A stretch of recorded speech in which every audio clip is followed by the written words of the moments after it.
Rama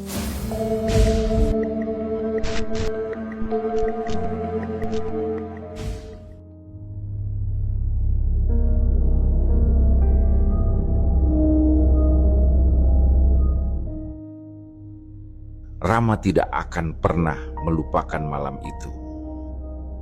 Tahun 2014, di sebuah rumah sakit besar di Bekasi, ia memulai hari pertamanya menjaga sang ibu yang harus menjalani rawat inap karena komplikasi diabetes. Ia mengira tugasnya hanya sebatas menemani dan bergantian dengan kakaknya yang sudah bersiap menikah dalam waktu dekat. Tapi sejak malam pertama, ia mulai menyadari ada sesuatu yang ganjil di tempat itu.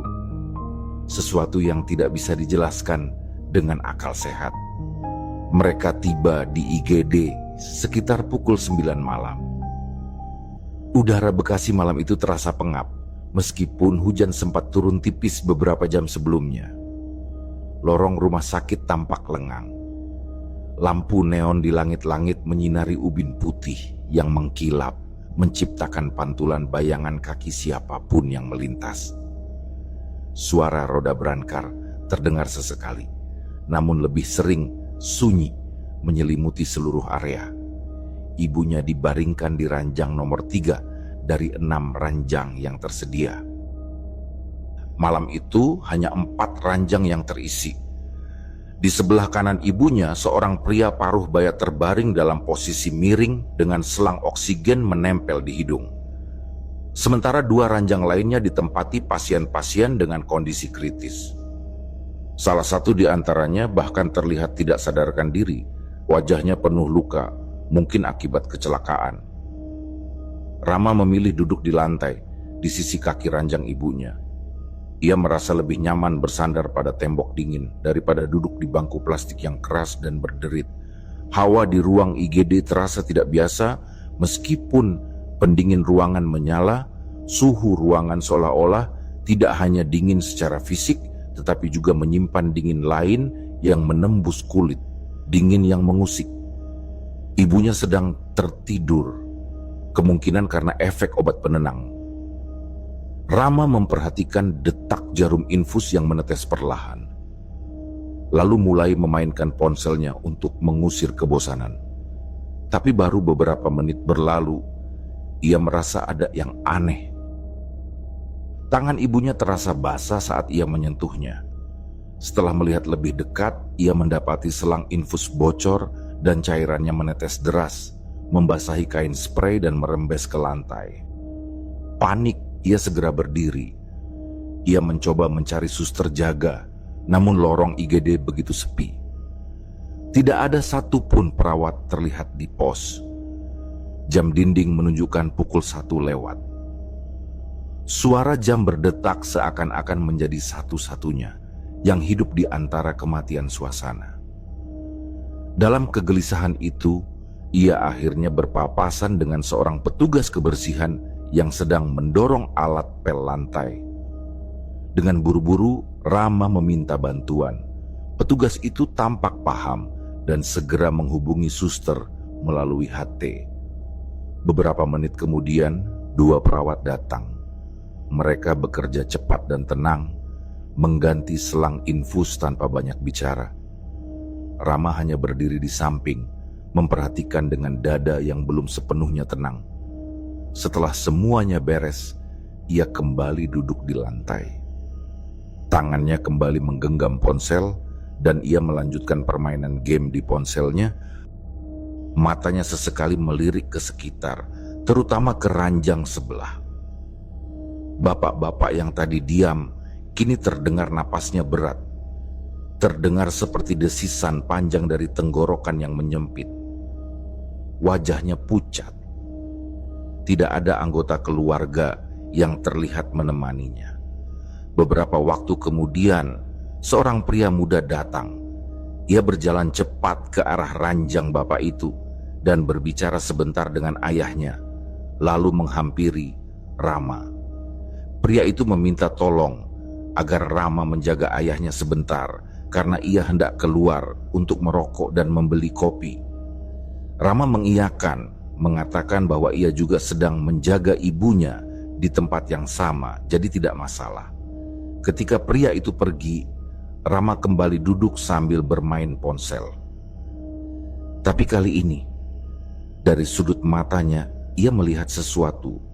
Seseorang berdiri di sisi ranjang bapak tersebut. Seorang pria muda, kira-kira sebaya dengan anaknya tadi, berdiri tegak dan diam dalam sorot lampu neon yang pucat. Sosok itu menunduk, lalu meletakkan tangannya di dada si bapak.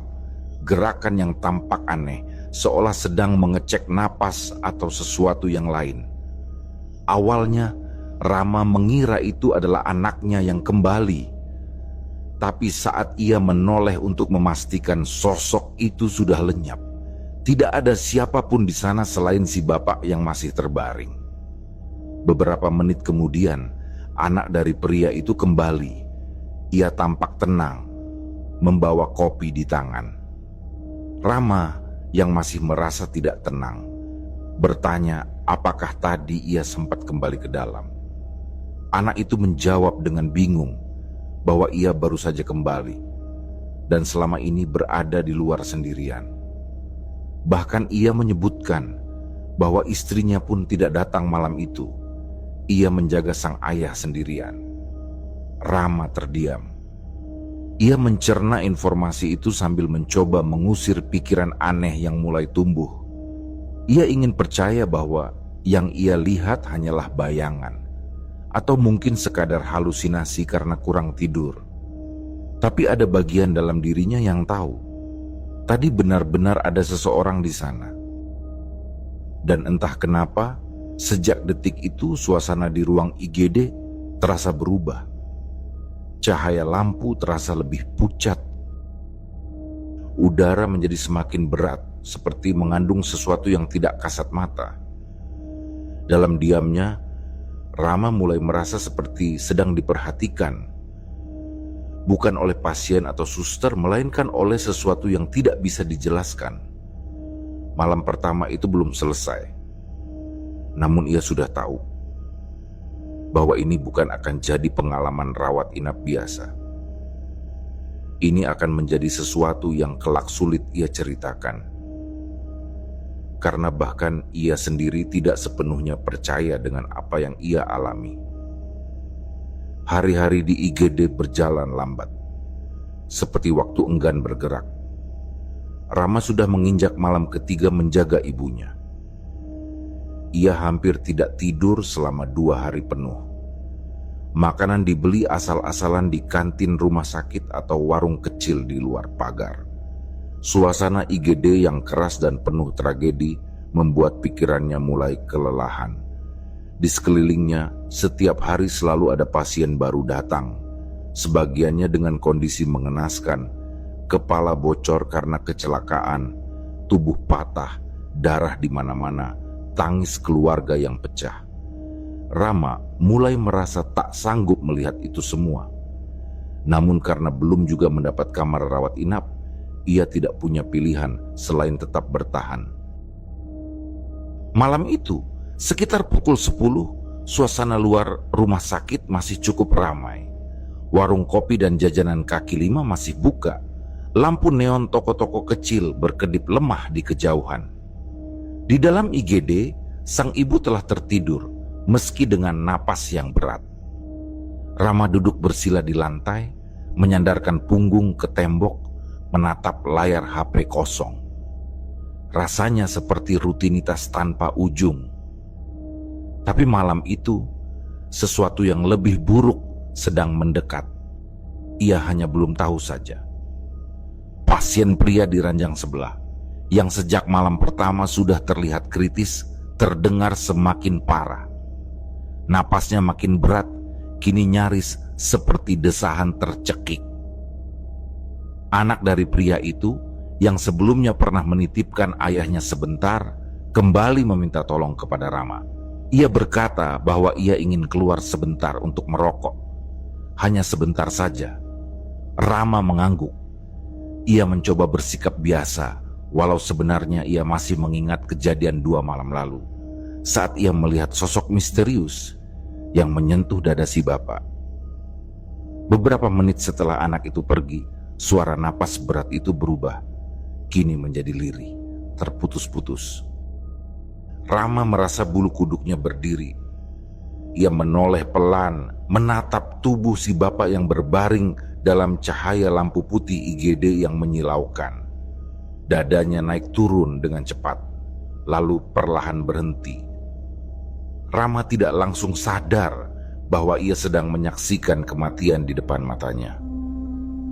Tapi ketika ia memperhatikan perut si bapak yang tidak lagi bergerak, ketika tidak terdengar satupun desahan, ia tahu matanya terpaku, jantungnya berdetak tidak beraturan.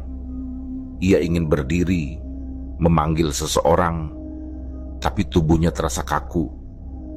Lalu, yang membuatnya lebih merinding adalah gerakan aneh dari tangan si bapak. Tangan itu tiba-tiba terangkat pelan, seperti hendak meraba sesuatu di udara. Gerakannya pelan, terputus-putus, seperti menepis sesuatu yang tidak terlihat, seperti orang yang melihat sesuatu datang ke arahnya. Rama tidak tahu kenapa, tapi ia langsung teringat pada cerita orang-orang tentang detik-detik kematian, bahwa terkadang seseorang bisa melihat sesuatu yang tidak bisa dilihat orang lain. Ia hanya bisa menatap tanpa berkata-kata, menyaksikan tangan itu akhirnya jatuh pelan, dan tubuh si bapak menjadi diam sepenuhnya. Ia segera bangkit dan berlari keluar, mencari anak si bapak. Ia menemukannya di luar masih dengan rokok yang belum habis. Dengan napas tersengal, Rama mengatakan bahwa ayahnya sudah tidak bernapas. Si anak mengangkat alis, seperti belum memahami. Ia mengira ayahnya hanya tertidur. Tapi begitu Rama menegaskan bahwa detak napasnya sudah tidak ada, pria itu langsung membuang rokok dan berlari masuk. Ia memanggil suster dengan panik. Dalam beberapa menit, perawat dan dokter datang. Dan seperti yang sudah bisa ditebak, mereka menyatakan bahwa pria itu sudah meninggal dunia. Selama proses itu, Rama hanya berdiri di dekat ibunya, mematung. Ia tidak bisa berpikir. Ini bukan sekadar kematian biasa. Ia merasa sedang menjadi saksi sesuatu yang lebih dalam, lebih aneh. Yang membuatnya semakin gelisah adalah reaksi ibunya ketika bangun. Sang ibu terbangun karena suara suster dan dokter yang menangani jenazah. Ia membuka mata, menoleh ke arah ranjang sebelah, dan melihat tubuh pria yang sudah ditutupi kain putih. Lalu ia bertanya dengan suara kecil, "Itu siapa?" Rama menjawab bahwa itu pasien di sebelah yang tadi malam sempat dilihatnya. Ibunya mengangguk, lalu menatap lurus ke arah tubuh itu. Wajahnya mendadak tegang. Ia berkata pelan bahwa ia ingin pindah ranjang. Ia tidak mau menghadap ke arah jenazah itu. Rama mengangguk dan membantu memiringkan posisi tidur ibunya agar membelakangi sisi kanan. Di saat itulah ia menyadari bahwa suasana ruang IGD berubah menjadi jauh lebih sunyi dari sebelumnya. Para perawat mulai berkurang, aktivitas melambat, dan ruangan kembali ke keheningannya yang menakutkan. Bedanya kini, ada satu ranjang kosong dengan mayat yang baru saja diangkat. Dan entah kenapa, atmosfer di ruang itu menjadi lebih pekat. Setelah proses pemindahan jenazah selesai, Rama duduk di tempat semula. Ia mencoba memejamkan mata sejenak, tapi tidak bisa. Ada perasaan yang menyelinap seakan-akan sesuatu sedang mengintai dari arah pojok ruangan.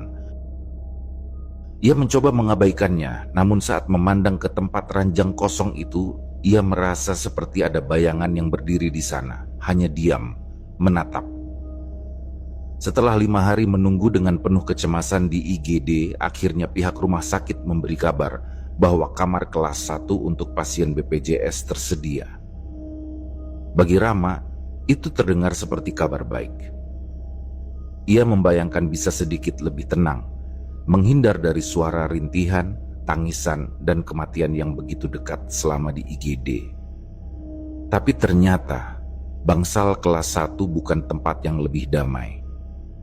Tempat itu justru seperti ruang isolasi yang menyimpan sisi lain dari kegilaan. Bukan lagi lewat luka fisik, tapi lewat gangguan jiwa dan sesuatu yang lebih dari itu. Pagi hari itu, seorang petugas datang membawa kursi roda dan membantu memindahkan ibunya. Rama menuntun perlahan, membawa tas dan selimut milik mereka. Mereka naik lift menuju lantai 7. Lift itu sempit, sunyi, dan bergerak lambat. Di dalamnya hanya ada Rama, ibunya, dan petugas yang mendorong kursi roda. Tidak ada yang berbicara, hanya suara mesin lift dan detak jantung Rama yang terasa makin cepat entah kenapa. Ia tidak bisa melupakan lantai 3, lantai yang saat di IGD sebelumnya sempat beberapa kali terbuka sendiri saat ia naik lift. Tapi ia mencoba mengabaikan. Begitu pintu lift terbuka, mereka memasuki lorong panjang yang remang.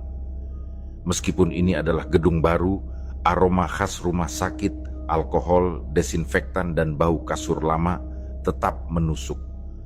Ruang rawat mereka berada di paling ujung lorong, bersebelahan dengan pintu darurat yang tak pernah digunakan. Saat pintu kamar dibuka, Rama langsung menyadari bahwa mereka tidak sendiri. Di dalam ruangan berisi 4 ranjang.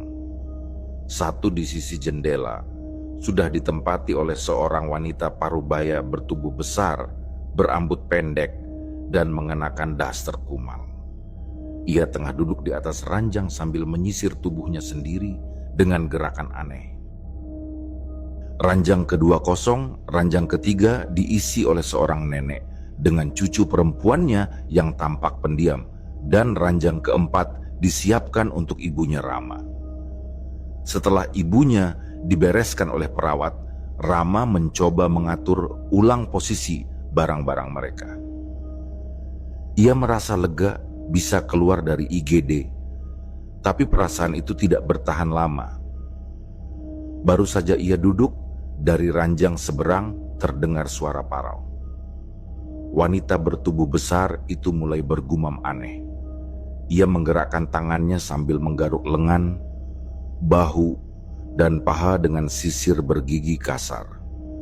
Tapi yang membuat bulu kuduk Rama berdiri bukanlah suaranya, melainkan arah pandangan mata wanita itu. Ia tidak melihat ke siapa-siapa. Pandangannya kosong, seperti menatap sesuatu yang tidak ada di ruangan itu. Dan sambil terus menyisir tubuhnya, ia mulai mengucap sesuatu yang janggal. "Garukin, tolong garukin," katanya berulang kali. Awalnya Rama berpikir itu hanya suara hati yang diluapkan dalam keadaan sakit. Tapi lama-kelamaan wanita itu semakin keras. Ia seperti bicara pada seseorang. Lalu ia mulai menoleh ke arah Rama.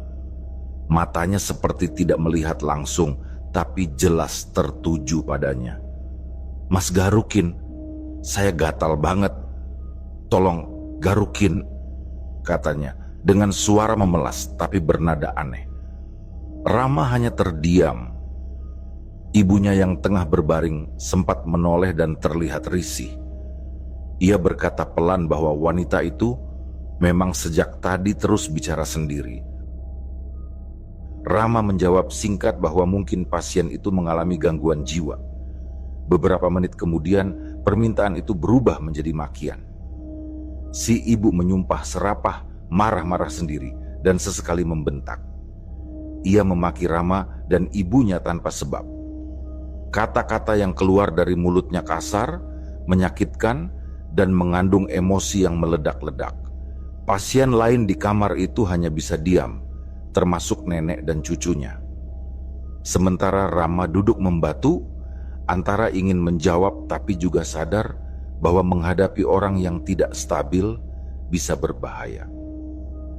Seorang pasien lain yang baru masuk sempat menegur si ibu untuk istighfar.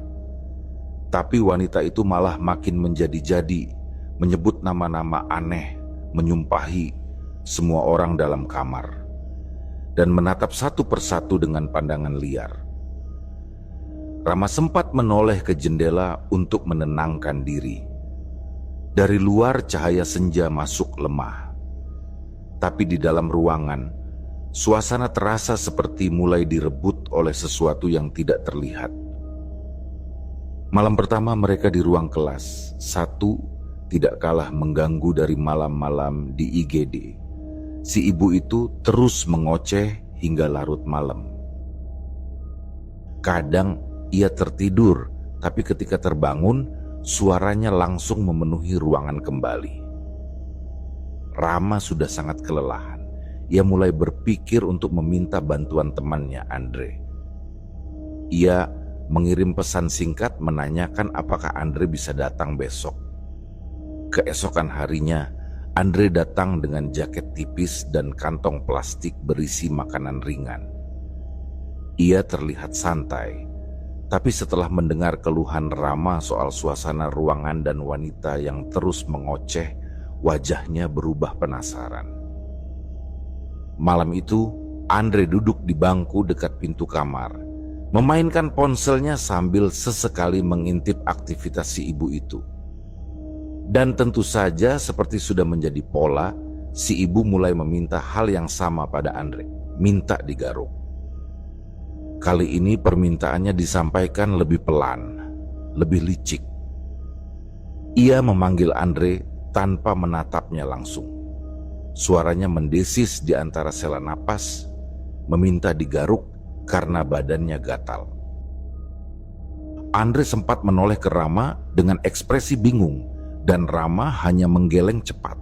Ia menyuruh Andre jangan menanggapi, karena bisa saja dimaki-maki seperti ia dulu. Andre menurut, meski tetap mengawasi dari kejauhan.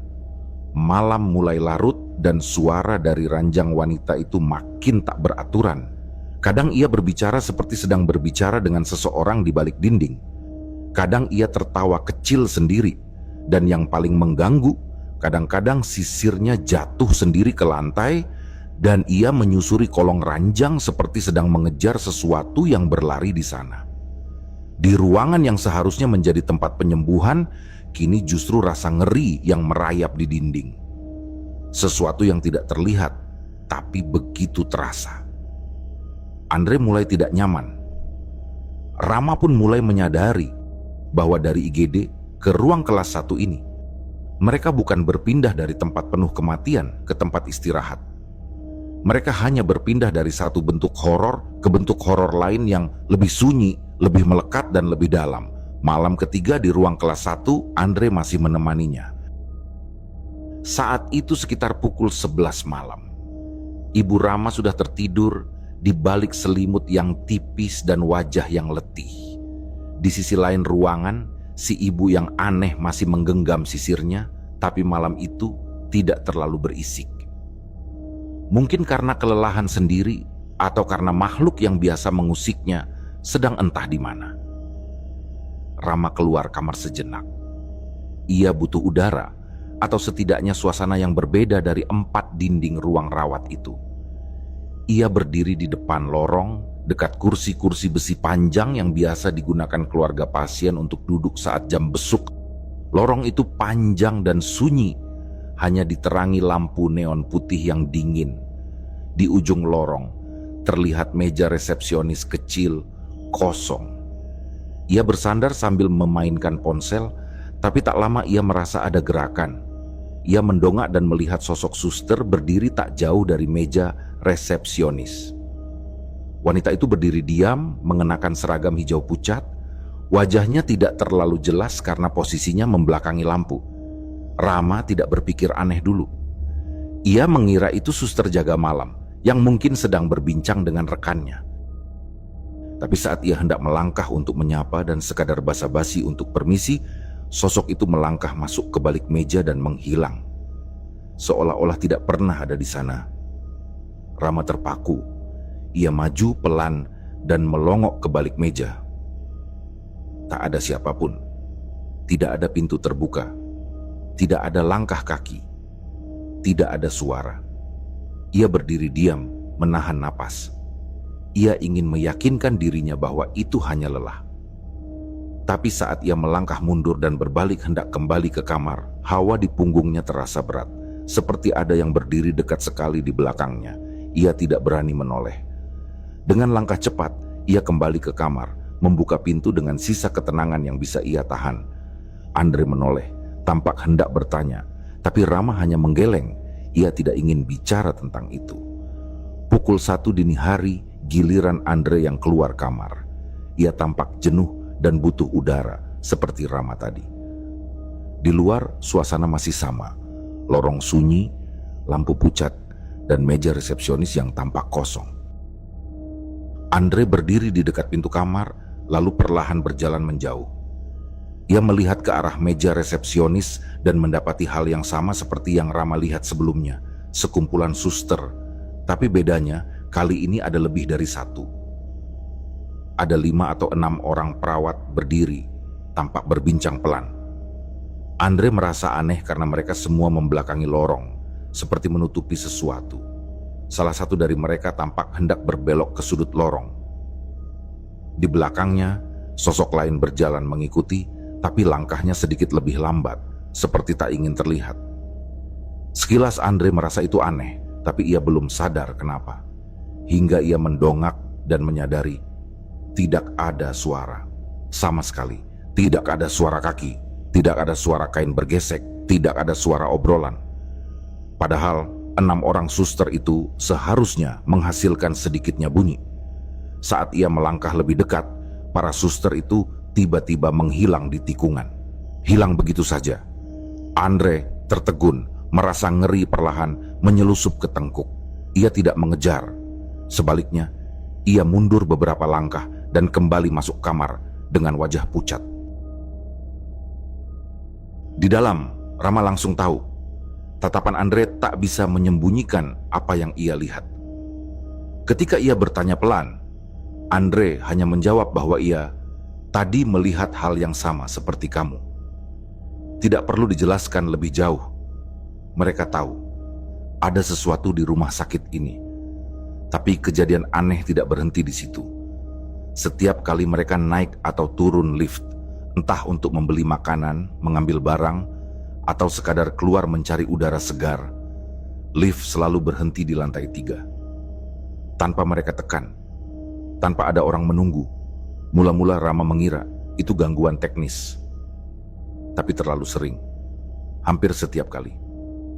Dan yang lebih membuatnya resah, setiap kali pintu lift terbuka di lantai 3, tidak pernah ada siapa-siapa di luar. Hanya lorong kosong. Lorong yang sangat gelap. Lorong yang setiap lampunya berkedip lemah. Lorong yang aromanya tidak seperti rumah sakit aktif, melainkan seperti ruangan yang sudah lama ditinggalkan. Rama tidak berani turun di lantai itu. Tapi ia juga tidak bisa mengusir rasa bahwa sesuatu sedang menunggu. Ia beberapa kali menoleh ke sisi lorong, merasa seperti ada sosok anak kecil berdiri jauh di ujung. Tapi saat ia berkedip, lorong itu kembali kosong. Puncaknya terjadi saat Rama secara tak sengaja berbicara dengan seorang anak perempuan berkerudung yang juga sedang menjaga ibunya di kamar sebelah. Mereka sama-sama turun untuk membeli air minum di lantai dasar. Dalam perjalanan, lift seperti biasa berhenti di lantai 3. Saat pintu terbuka, Rama mengumpat pelan karena lagi-lagi lantai itu muncul. Tapi anak perempuan itu hanya menatap kosong keluar dan berbisik bahwa yang menekan tombol lantai 3 adalah sosok anak kecil. Rama menoleh dengan bingung. Gadis itu menjelaskan bahwa menurut cerita ibunya, lantai 3 memang sering diganggu oleh arwah bocah lelaki yang meninggal di rumah sakit ini bertahun-tahun lalu. Anak itu suka menekan lift dan mengajak bermain. Kadang ia lari-lari di lorong, kadang sembunyi di balik pintu darurat. Konon, anak itu dulunya pasien demam berdarah yang tidak sempat diselamatkan. Sejak saat itu, banyak orang yang mengaku melihat bayangan kecil di balik kaca atau mencium bau bedak bayi setiap kali pintu lift terbuka di lantai 3. Rama diam. Cerita itu menyatu dengan semua yang ia alami selama ini. Penampakan suster yang menghilang, langkah kaki yang tidak berbunyi, pintu lift yang terbuka tanpa sebab. Setelah beberapa hari menemani Rama, Andre akhirnya memutuskan untuk pamit. Ia berkata terus terang bahwa dirinya tidak sanggup lagi berada di rumah sakit itu. Terlalu banyak keanehan, terlalu sering ia melihat hal-hal yang tidak bisa dijelaskan. Aku bantu karena ini ibu kamu. Tapi aku takut kalau lama-lama di sini. Begitu katanya sebelum benar-benar pergi. Kepergian Andre membuat Rama kembali sendiri menjaga sang ibu. Ia tahu waktunya belum selesai. Masih ada beberapa minggu ke depan. Kakaknya baru bisa menggantikan minggu berikutnya dan Rama tidak tega meminta ibunya dirawat tanpa ditemani.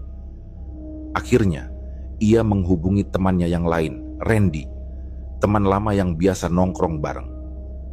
Awalnya Randy menolak, mengaku sibuk dan tidak nyaman dengan suasana rumah sakit. Tapi setelah Rama menjanjikan uang jajan dan makan ditanggung, Randy mengalah. Ia datang sore hari, membawa tas kecil dan jaket. Orangnya santai dan tidak terlalu percaya pada hal-hal mistis. Paling juga cuma orang stres aja yang teriak-teriak, katanya ketika Rama memperingatkannya soal pasien aneh yang masih ada di kamar itu.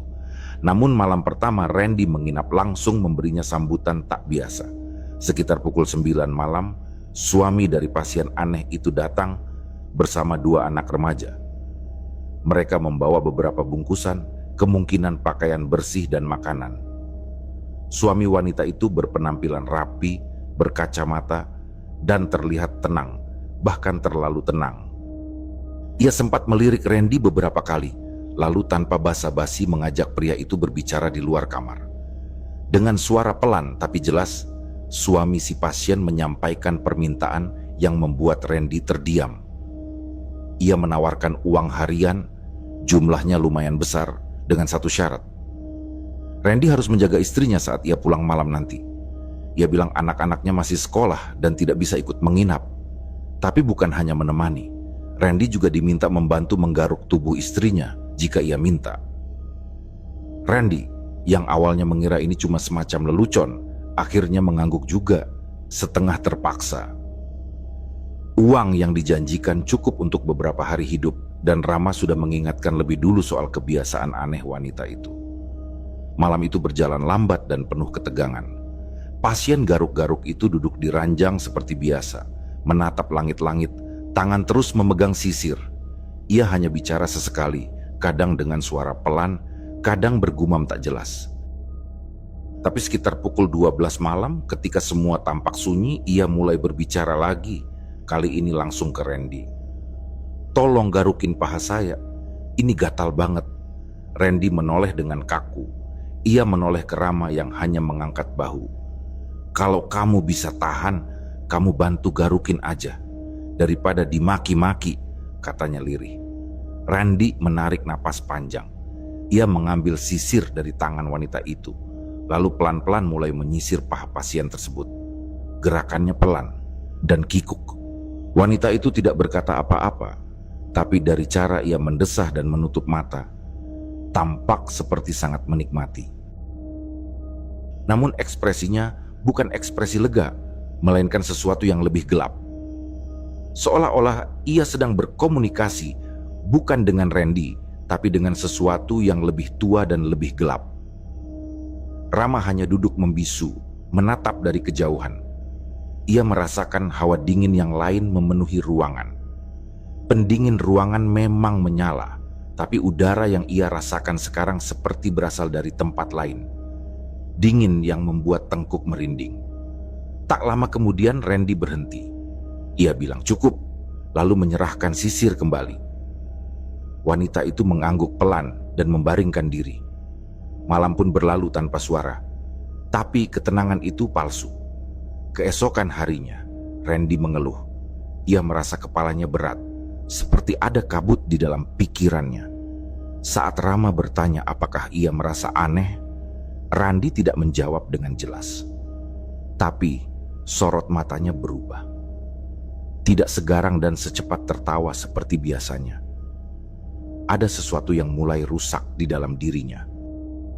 Dan hal itu semakin menjadi ketika malam berikutnya ia kembali diminta menggaruk. Kali ini wanita itu tidak meminta dengan suara biasa, melainkan dengan lirih seperti sedang kesurupan. Bibirnya bergerak-gerak, matanya terpejam, dan tangannya menunjuk sisir. Randy melakukannya lagi, tapi kali ini ia melakukannya lebih lama. Seperti tidak sadar waktu. Bahkan setelah selesai, ia masih duduk diam, menatap kosong. Rama harus menggoyangkan bahunya agar ia tersadar. "Kamu kenapa?" tanya Rama. Randy hanya menjawab, "Nggak tahu. Kayak suara ibu itu menempel di kepalaku." Suatu malam, Randy keluar dari kamar sendiri. Ia bilang ingin ke bawah mencari kopi. Rama membiarkannya. Tapi saat itu, ia tak menyangka Randy akan melewati tangga darurat, bukan lift. Saat kembali, Randy bercerita bahwa ia salah jalan dan masuk ke area belakang rumah sakit, dekat kamar mayat. Di sana ia mendengar suara pelan, seperti orang yang merintih, meski tidak ada satupun pasien atau staf terlihat. Saat Rama bertanya kenapa tidak langsung kembali, Randy bilang, "Aku seperti ditarik. Aku tahu itu aneh, tapi aku merasa kayak ada yang memanggil." Rama tahu yang dimaksud itu bukan si ibu yang aneh, tapi sesuatu yang lebih mengakar, lebih kuat, seperti kekuatan yang bersemayam di rumah sakit itu sendiri. Puncaknya datang malam keempat. Saat Randy hendak keluar lagi, ia melihat sesuatu dari balik jendela lorong. Kepala manusia tergantung di antara dahan pohon di taman kecil lantai dasar. Kepalanya melayang perlahan, matanya terbuka, dan bibirnya seolah menggerakkan satu kata, "Sini mendekat." Randy menjerit dan berlari kembali ke kamar. Malam itu ia demam tinggi. Rama yang merawatnya memberikan air hangat dan memijat pelan. Esoknya Randy meminta izin untuk pulang sebentar untuk beristirahat di rumah dan berjanji akan kembali jika kondisinya sudah membaik. Setelah Randy pulang, Rama kembali sendiri menjaga ibunya. Waktu terus berjalan dan mereka sudah lebih dari 2 minggu di rumah sakit. Tapi yang membuatnya ingin cepat-cepat pulang bukanlah bosan atau lelah, melainkan rasa ngeri yang semakin menekan dari hari ke hari. Rasanya seperti ada sesuatu yang terus mendekat, semakin berani, semakin terang-terangan menunjukkan wujudnya. Hari-hari itu Rama hanya tidur beberapa jam dalam sehari. Setiap malam terasa seperti menunggu sesuatu muncul. Suara-suara dari koridor, pintu lift yang terus terbuka di lantai 3, dan pandangan kosong dari pasien aneh yang kini makin sering berteriak tanpa alasan, semuanya membuat Rama semakin terkikis kewarasannya. Malam itu, sekitar pukul 12 lewat, Rama tak bisa tidur. Ia duduk di kursi besi dekat lorong, membuka jendela kamar, dan mencoba menenangkan diri dengan udara malam. Lorong lantai 7 sepi, hanya 1-2 suara langkah terdengar dari kejauhan. Tapi yang paling membuatnya tak bisa melepaskan pandangan adalah taman kecil yang terlihat dari jendela lorong. Cahaya lampu taman remang-remang dan angin pelan menggoyangkan ranting pohon. Di antara dahan yang bergoyang itulah ia melihat sesuatu yang menggantung, sebuah kepala, hanya kepala. Menggantung di udara tanpa tubuh, rambutnya panjang menutupi sebagian wajah, tapi matanya terbuka. Tatapan kosongnya menembus langsung ke tempat Rama berdiri. Bibir kepala itu tampak bergerak pelan, seperti membisikkan sesuatu meski tidak terdengar satu kata pun. Rama terperangah, ia menahan napas, jantungnya berpacu tak beraturan, tapi ia tidak bisa berpaling, seolah-olah kepala itu menariknya, memaksa untuk terus menatap. Hingga akhirnya kepala itu perlahan menghilang ke balik dahan, seperti embun yang lenyap oleh cahaya. Tapi yang tersisa bukan kelegaan, melainkan rasa bahwa ia sedang diawasi. Beberapa malam setelahnya, giliran ibunya sendiri yang mengalami gangguan. Saat Rama keluar sebentar untuk membeli minuman, dan Randy yang kembali datang hanya untuk semalam, sedang mandi di kamar mandi umum, ibunya tinggal sendiri di dalam kamar. Saat Rama kembali, ibunya langsung berkata dengan suara gemetar bahwa ia baru saja melihat 2 sosok tinggi besar berdiri di sudut kamar. mereka tidak punya kepala. Hanya tubuh dari pinggang ke atas, bahkan lebih tinggi dari langit-langit kamar. Sosok-sosok itu berdiri diam, tak bergerak, tapi seolah memenuhi udara kamar dengan sesuatu yang mencekik. Ibunya mengira ia sedang bermimpi. Tapi saat mencoba membaca doa dalam hati, kedua sosok itu perlahan memudar seperti asap. Yang membuatnya yakin bahwa itu nyata adalah udara kamar yang mendadak sangat dingin dan perasaan bahwa dirinya bukan satu-satunya yang bernapas di dalam ruangan itu. Rama memegangi tangan ibunya, mencoba menenangkannya. Tapi jauh di dalam dirinya, ia tahu ini bukan halusinasi. Ibunya tidak mungkin berbohong, apalagi apa yang dilihatnya begitu spesifik. Makhluk tinggi besar tanpa kepala, sama seperti bisikan-bisikan yang sering terdengar di lorong, sama seperti desas-desus yang ia dengar dari pasien lain bahwa ada makhluk penjaga di lantai 7. Makhluk yang hanya muncul saat pasien sedang setengah sadar. Dan bukan itu saja. Randy yang malam itu kembali untuk menepati janjinya menjaga Rama juga mengalami kejadian paling mengerikan selama ia di sana. Sekitar pukul 3 dini hari, Randy turun ke bawah. Ia bilang ingin mengambil uang di ATM dekat kantin. Tapi untuk sampai ke sana, ia harus melewati lorong belakang rumah sakit yang jarang dilewati. Lorong sempit di antara ruang laboratorium dan ruang penyimpanan linen. Di sana, pohon-pohon perdu tumbuh liar dan tembok-tembok penuh lumut memantulkan suara langkah. Saat itu sunyi sekali. Randy berjalan cepat. Tapi ketika melewati pohon di sisi kanan, ia merasa ada yang mengikuti. Ia menoleh, tak ada siapa-siapa. Tapi suara langkah di belakangnya terdengar jelas. Lalu dari balik semak, sesosok pocong meloncat keluar. Randy menggambarkan makhluk itu sebagai sosok bersarung kain kafan kotor, wajahnya rusak, matanya hitam dan dalam, dan tidak bersuara. Tapi yang paling mengerikan adalah pocong itu tidak melompat, tidak melayang. Ia berdiri dan perlahan mendekat dengan gerakan patah-patah. Randy lari sekencang-kencangnya, hampir terjatuh beberapa kali. Ia tidak berani menoleh, bahkan saat suara langkah makhluk itu berhenti. Saat akhirnya tiba kembali di kamar, ia berkeringat dingin dan tidak bisa berkata-kata. Keesokan harinya ia benar-benar pamit. Kali ini tanpa janji akan kembali. Dan Rama, ia tetap tinggal bersama ibunya, bersama semua sisa malam-malam panjang yang masih tersisa. Bersama bisikan dari balik tirai rumah sakit, suara langkah tanpa kaki, dan kehadiran-kehadiran yang tidak pernah benar-benar pergi. Hari ke-28 menjelang subuh, Rama duduk di tepi ranjang sambil menggenggam tangan ibunya. Matanya sembab karena kelelahan. Sudah hampir sebulan penuh ia di rumah sakit itu, berpindah dari IGD ke ruang kelas 1 yang berisi teror senyap dan bisikan-bisikan dari alam yang tidak terlihat. Kini, tubuhnya masih di sini, tapi jiwanya terasa sudah tertinggal di entah berapa lorong dan lantai sebelumnya. Malam itu ibunya terbangun dari tidur dengan wajah pucat. Perlahan, ia bercerita bahwa barusan ia kembali melihat sesuatu berdiri di sudut ruangan. Bukan makhluk tinggi tanpa kepala seperti sebelumnya, tapi anak kecil berwajah gelap yang hanya berdiri memandangi dengan mata kosong, lalu berlari ke arah dinding dan menghilang begitu saja. Rama hanya mengangguk, tidak heran lagi. Ia bahkan tidak sempat merinding. Baginya, semua ini sudah seperti rutinitas. Keanehan-keanehan itu seperti jadwal harian.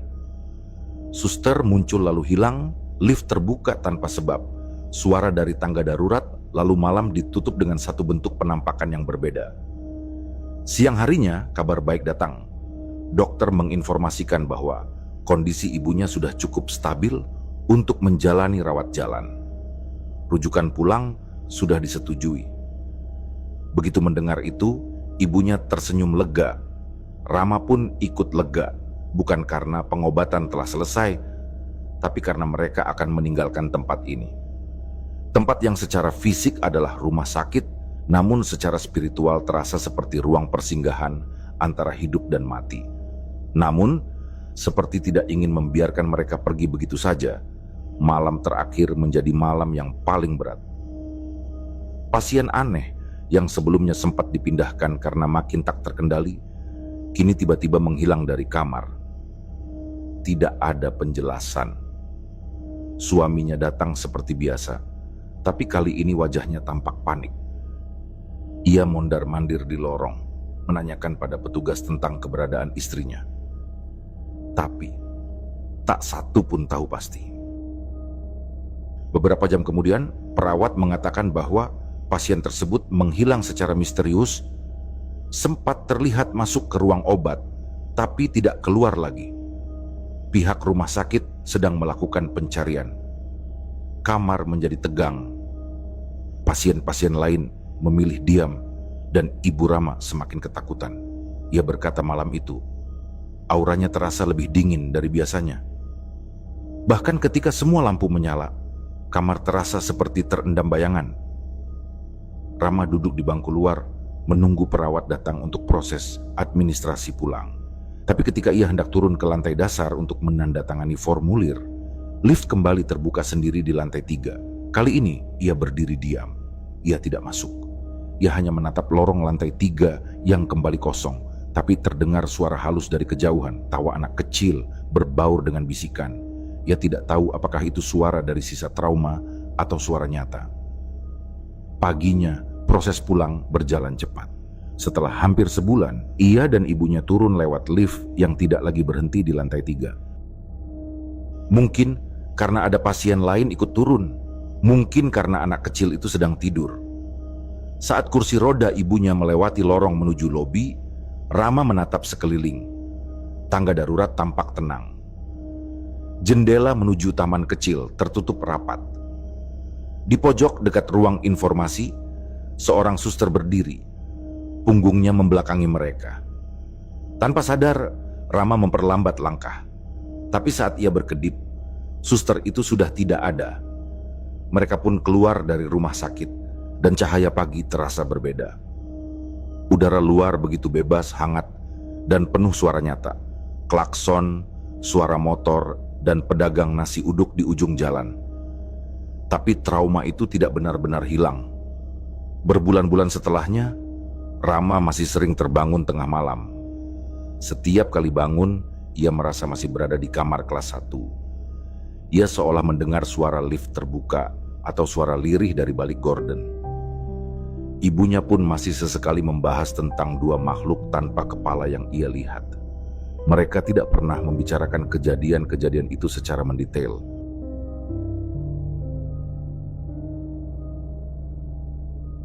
Demikianlah kisah yang kami bawakan ini. Semoga kisah ini dapat menghibur teman-teman semua dan diharapkan cerita ini bisa bermanfaat. Baiklah, terima kasih untuk teman-teman yang telah mendengarkan cerita ini. Dan juga yang telah mendukung channel ini. Semoga kebaikan yang dilakukan teman-teman dibalas oleh Allah Subhanahu wa Ta'ala dengan hal-hal yang lebih baik dan lebih bermanfaat dalam kehidupan. Saya mohon maaf apabila ada kesalahan dalam perkataan ataupun pengucapan dalam menceritakan kisah ini. Sampai jumpa lagi di kisah kami berikutnya. Semoga sehat dan sukses selalu untuk kita semua.